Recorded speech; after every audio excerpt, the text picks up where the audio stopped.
We are now live. Good morning, good morning, good morning. Gonna get this thing started. Priscilla's here. How are you guys doing today? Happy Wednesday to you. Wednesday all week. We made it to the middle of the week. I always say that the midway point is like the reset button, right? Once you know you've made it to the middle of the week, you know that you can make it through the back half of the week. You know what I'm saying? Coming in hot.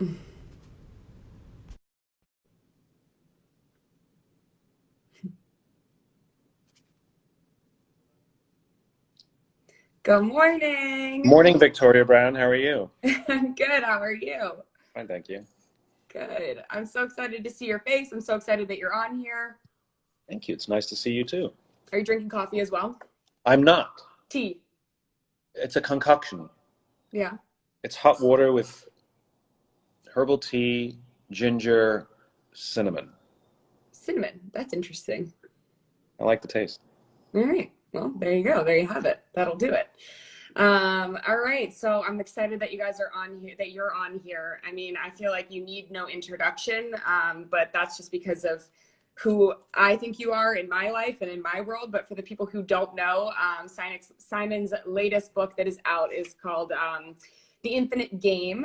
And you are also the author of Start With Why and Leaders Eat Last and all the amazing things. It's so funny to me because the reason that I found you is because of all of my favorite things I feel like come from the same place, which is SoulCycle. And when I first started working at SoulCycle, they gave us, every employee, Start With Why.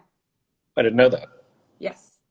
So That's cool. I actually read the book when they gave it to me, and then I just like fell in love with your, philosophy of the world and your vision. And I guess a huge evangelist, I guess is the word that I would use for the way that you see the world, because I love it and I agree with it.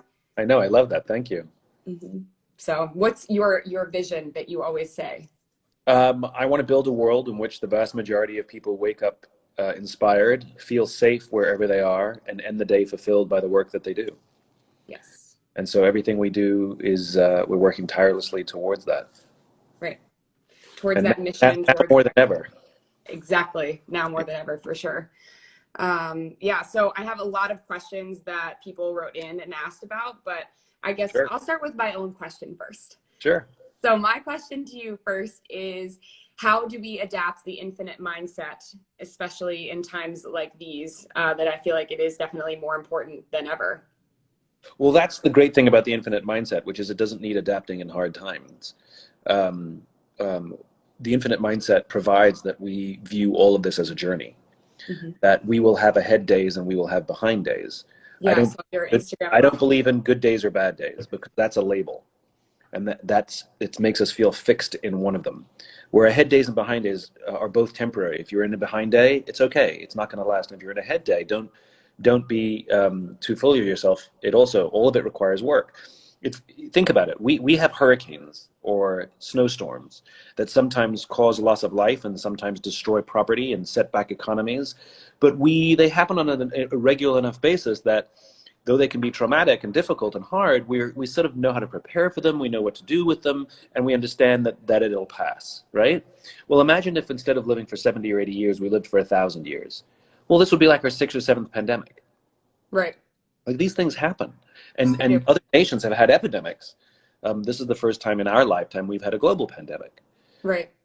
So, it's part of a journey. Like I said, it doesn't mean that it's always good or happy or bright, but it's the journey. And I think the infinite mindset helps us keep all of this in context. This too will end. It will.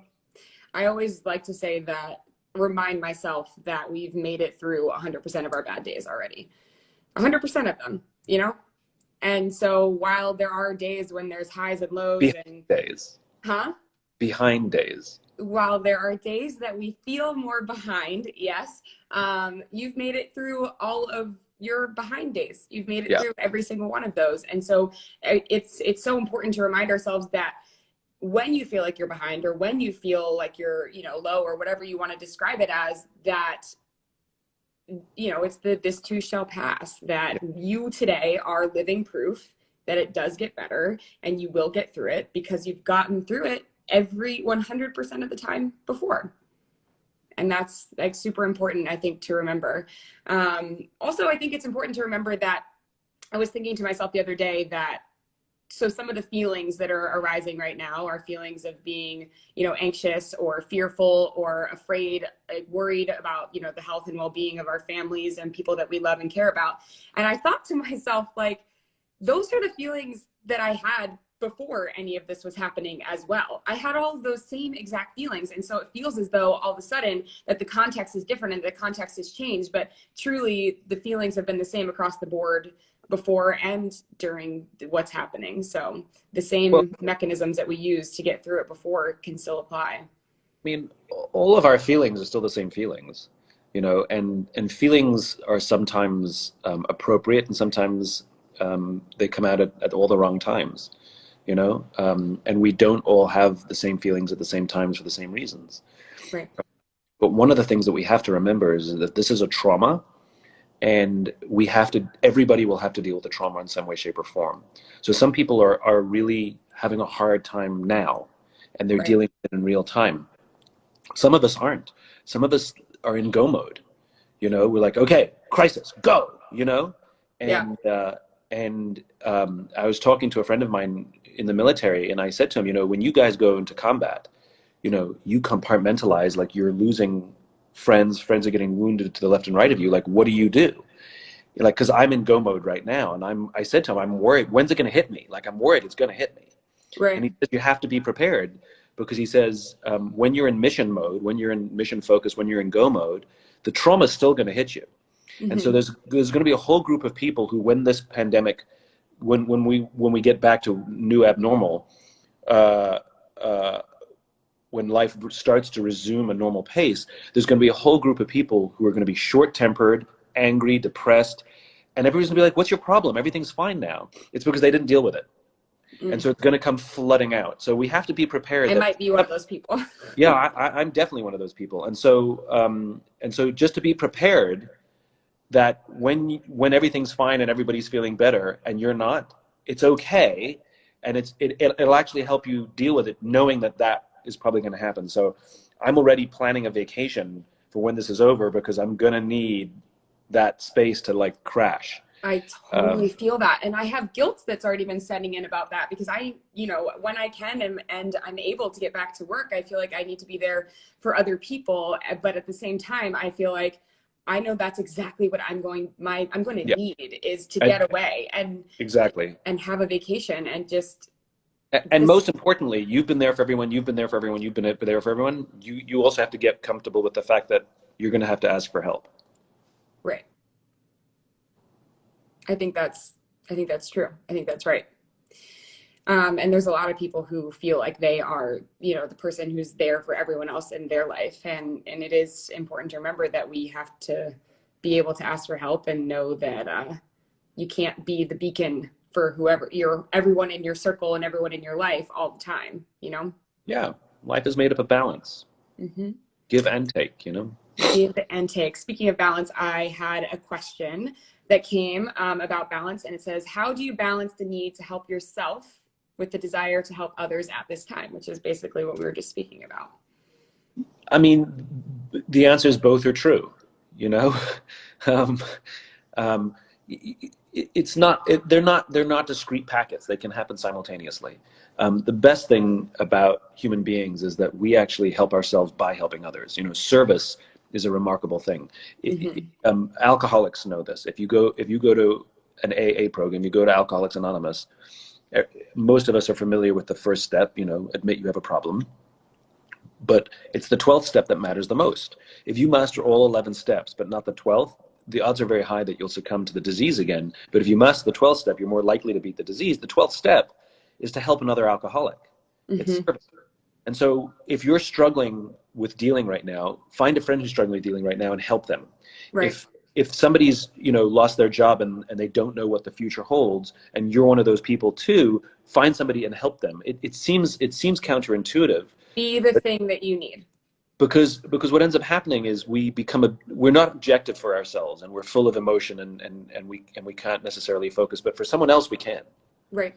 For someone else we can be there, we can be rational, we can be focused, we can be calm. And so all of the work that we helped others, all of the advice we may dispense others, or sometimes just being there and providing an ear for them to vent and for us to listen, mm-hmm. is cathartic for us as well. I'm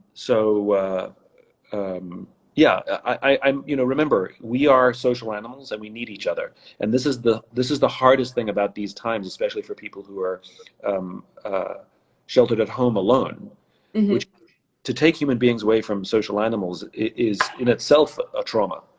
Right. And we have to work extra hard to be there for each other. So I have found myself making way more phone calls than texts than in the past. I've loved it. Yeah, it's great. I loved it. I FaceTime with people. I think the universe as a whole has been asking for a really long time, whether we realize it or not, but we've been asking to slow down. We've been begging to slow down. And so now it's this non-negotiable pause where we kind of have no choice. And it's been, to find the light, the silver lining in it for me is really just this beautiful thing that we've been given to come back to our roots. Right. Yeah, it's like we're living in the 1950s again, Yeah, I've never cooked at home this much. Right. In my life. If you're with someone, you're having family dinner every single night, which, mm-hmm. by the way, is what it should be like. Mm-hmm. We should miss family dinner occasionally. Most of us live our lives where we have family dinner occasionally. Right. I think that I'm a great believer in corrections. Nature abhors a vacuum. Happy Earth Day, by the way. Oh, happy Earth Day, yeah. Nature abhors a vacuum and always seeks equilibrium wherever possible. So it's like a stock market. When it becomes too unbalanced, there's a massive correction and stability is restored. And one could argue that, the human race has been woefully out of balance for too long, where we've prioritized productivity over relationships, where we've prioritized ourselves over each other. And nature has presented us with this massive correction where we're forced to reconsider what productivity means in our lives. There are people who are struggling with guilt because they're being less productive, as opposed to saying to ourselves, well, maybe I over-indexed on productivity, and maybe being at home, reading a book, doing nothing, thinking, walking, hanging mm-hmm. out with family is more of what I need, that we have to redefine what productivity means. I completely agree. And I think there's a lot of pressure right now on the internet. And there's pressure because, as you said before... To make TikTok videos, you mean? To make TikTok. There's so much pressure for me to dance on TikTok. I mean, Are you on TikTok? I mean, I like watching it with my niece and nephew. I'm actually very impressed with how many talented people there are out there. There's some untalented ones as well. It depends on how you categorize talent. But there's really some really funny people. What I find astonishing, my niece is really into TikTok. Like, to watch people basically do the same dance. Yeah. There's like half a dozen different dances, songs that everybody does, and you scroll, and that's basically. Well, that's how you get TikTok famous. You do the dance that everybody's doing, but you put your own flair on it. You put your own flair. Mm-hmm. Yeah. Yeah. I don't fully understand it, but I do find it entertaining for a little bit. Yes, and so if that's what your brain or your body needs right now, then is to just scroll through TikTok, then we shouldn't feel badly about that, because that's what I feel like I noticed immediately was this pressure all of a sudden to, are you going to launch a business in this time? Are you going to do this? Are you going to do that? What are you going to do with your time? And it's really, like I always say, that your superpower is in your willingness to meet yourself where you are. And so some people, yes, it's a beautiful opportunity and a beautiful pause to do that, to launch a business, to start something new, to create what you always wanted to write a book. But some people, they just have been working so hard, and their priorities were so out of whack that, it's just okay to do nothing. It's okay to scroll TikTok. It's okay to just sit and watch Netflix, because your body really needed it and your mind really needed it. And so it's just different for everyone. Yeah. Yeah. I think it's a time for reinvention as well. I wrote about existential flexibility in my last book. And I said in the book, most people will never have to, most people will never have to go through an existential flex, maybe once, twice at the absolute most in your life. And what's so astonishing is now everybody has to go through one. Every business, every individual has to go through this existential flex. I mean, I didn't predict that. But what's great is that the philosophy of the existential flex is still there. And it's to look at why we do what we do as the basis, to understand what our cause is so that we know where we're going, and then look at the resources we have to reapply them. There's a pizzeria in Chicago called Demos that makes 70% of its income from selling slices. Mm-hmm. Well, that dried up, right? So if they were like anyone else, they would say, "Oh my, we're going out of business because we have a pizza oven, and the only thing we can do is make pizzas, and we can't sell slices of pizza anymore. We're bankrupt." But that's not what they did. They said, "Well, we have resources. What are the resources we have, and what are all the things we could do with these resources?" And they have a pizza oven that can get very, very, very hot, hotter than a conventional oven. And so what they did is they started buying industrial grade plastics, because their pizza oven gets hot enough to bend them, and they've started making high grade face masks for healthcare workers, for hospitals. That's business. Now, they may end this with two businesses. They may start up the pizzeria again, but they may now be making these face masks, or it's temporary. But the point is, what I so adore is the guy had a cause. He didn't say, "Oh my God, I need to make more pizzas. How am I going to make pizzas in this environment?" That's not what he said. He says, "There are people out there who need me. What can I do? I have resources." And he reinvented and created an entirely new business. That's existential flexibility. I love that. It started from a cause. It started from a desire to help others, and it's looking at the resources you have to do that.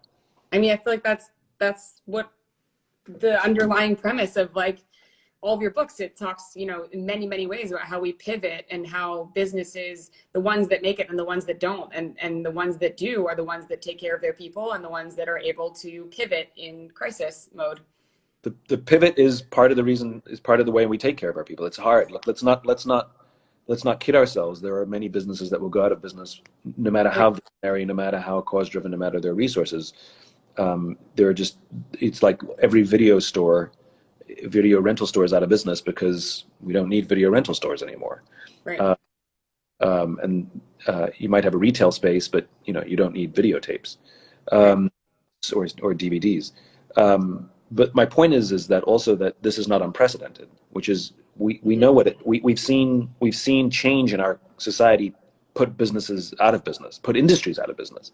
The internet created new companies and destroyed old companies. And the opportunity is to reinvent and find in the change. Now, this is more sudden, of course, than the internet, and it's definitely more traumatic, and the shock of it. But we have to remember that we actually know how to do this. We actually know how to do it. If we stop and think about it, these are not unprecedented times. They're unprecedented only in the sense that it's so sudden. Right. Yeah. No, I saw your talk that you posted that you did with your team. Oh yeah. And you spoke about these not actually being unprecedented times. So right. I also saw on your Instagram that you did a post saying the difference between optimism and being positive. Yeah. I really liked your thought process on that. Did you want to share that? Thank you. Yeah. Yeah. I mean, everybody's saying you have to be positive right now, and I'm not sure that's true. You have to be optimistic. Positivity is very much about about talking in positive terms for the now, which is a little bit in denial. Everything's fine, everything's good, look at everything's good. Optimism is not being in denial about the reality of the current state, but it's the ability to see the light at the end of the tunnel. Like, we are in darkness. We are.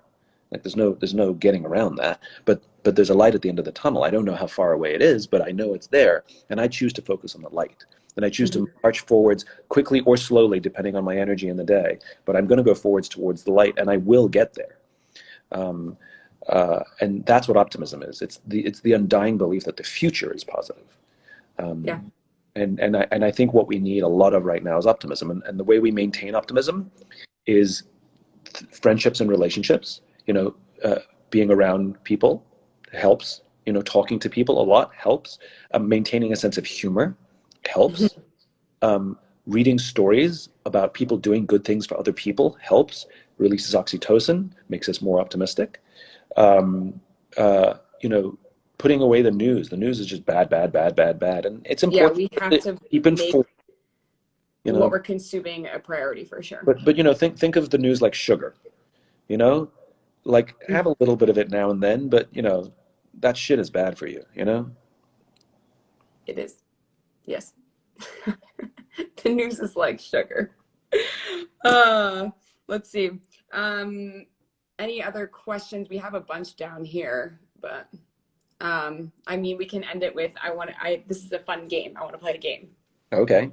Okay. So I'm gonna ask you 3 questions. Okay. And I'll just know I'm gonna ask you 3 questions. I need 3 answers from you. The first question, if you could be any animal in the world, what animal would you be and why? It's like I'm interviewing. I mean, I don't know. I mean, I like lions. Okay.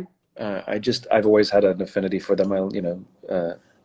I find there's a great majesty in them, and I like the way that they play. There's all these wonderful videos of lion cubs playing. They're animals that live in prides. They're social. They take care of each other. I'm writing down your answers. So I like that. I like that there's a majesty and sort of an honor to them, but at the same time that they're highly, highly social and take care of each other. Love it. All right. So second question. If you could be any other animal in the world, what animal would you be and why? I'm going to keep giving you the same answers. I mean, no, you won't. You won't. I think that, but you'll be fine. I think dolphins are pretty great. Okay. Same reasons. They live in service. There's wonderful stories of dolphins saving the lives of people in shipwrecks and things like that. And they're social and they laugh, and they take care of each other, and they're one of the few animals on the planet that do things just for joy. That there's no sort of reason for them to do something other than the joy of doing it. I kind of like that. And if the third question is what other animal would I be, it would be a monkey. Okay. Why? There's mischief.